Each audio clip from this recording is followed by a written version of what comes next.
একটি শাসনের পতন আর তার নৈপথ্যের আঁধার। ছাত্র আন্দোলনের অন্যতম সমন্বয়ক আসিফ মাহমুদের চালচল্যকর জবানবন্দি ফাঁস করল ক্ষমতা, নিপীড়ন আর ষড়যন্ত্রের ভয়ঙ্কর সব তথ্য।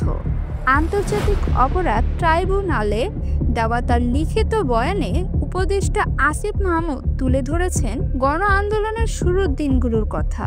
তিনি জানান কিভাবে সাধারণ ছাত্ররা তৎকালীন সরকারের পেটোয়া বাহিনীর সামনে রুখে দাঁড়িয়েছিল। তার ভাষ্যমতে সমন্বয়কারীরাই তখন হয়ে উঠেছিলেন নিরস্ত্র ছাত্রদের একমাত্র রক্ষা কবচ। জবানবন্দির সবচেয়ে ভয়ঙ্কর অংশটি হলো রাষ্ট্রীয় নিপীড়ন নিয়ে। আসিফ জানান 19শে জুলাই ইন্টারনেট বন্ধের সুযোগ নিয়ে ডিজিএফআই তাকে ফোন ট্র্যাপ করে তুলে নিয়ে যায় এবং কুখ্যাত আয়নাঘরের মতো একটি অজ্ঞাত স্থানে আটকে রাখে।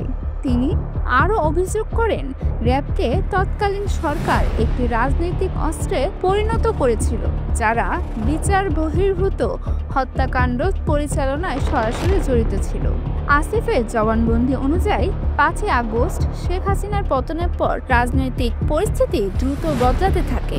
ডক্টর মোহাম্মদ ইউনূস এবং বিএনপির ভারপ্রাপ্ত চেয়ারম্যান তারেক রহমানের সাথেও দেশের ভবিষ্যৎ নিয়ে গুরুত্বপূর্ণ বৈঠক করেন সমন্বয়করা।